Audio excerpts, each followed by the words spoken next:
My love note for this week is the grass is always greener. I lived in California before we moved to Maui. At that time, and still really, there was a drought. Our beautiful green state had grown brown and dusty. We were encouraged to pull out all the grass in our yards and plant drought-tolerant succulents. Now, succulents are beautiful. They come in amazing variety and they have a wild array of colorful blossoms, but they're not grass. We can't walk through them barefoot and wiggle the grass between our toes. I miss the fresh fragrance that came from a newly mowed lawn.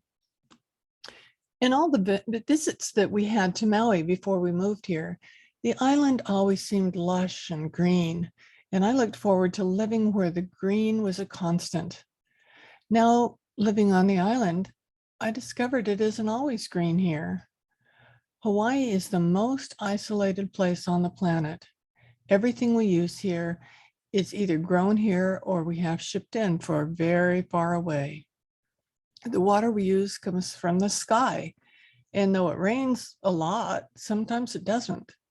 We have no reservoirs or canal systems where we can flow water from some other place, so we don't water our lawns. And when it doesn't rain, the grass turns brown. When I got up this morning, I looked out on the yard, verdant green. This made my day because last week it had been solid brown and I wasn't sure whether the green would return.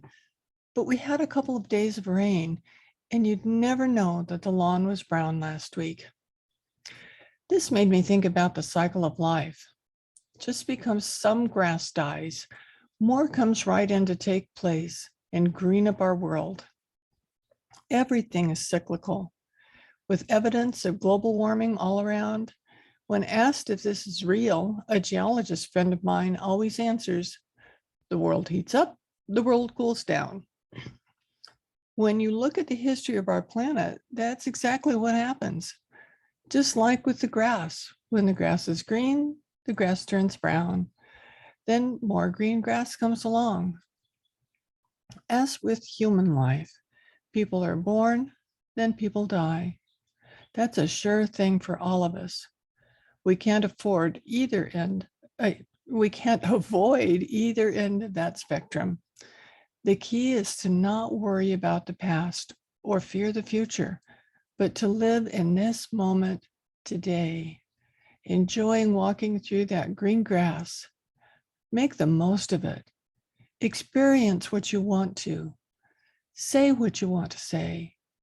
And always stay in love with yourself, with others, and with this life experience. The grass is greenest right where you are, with it between your bare toes.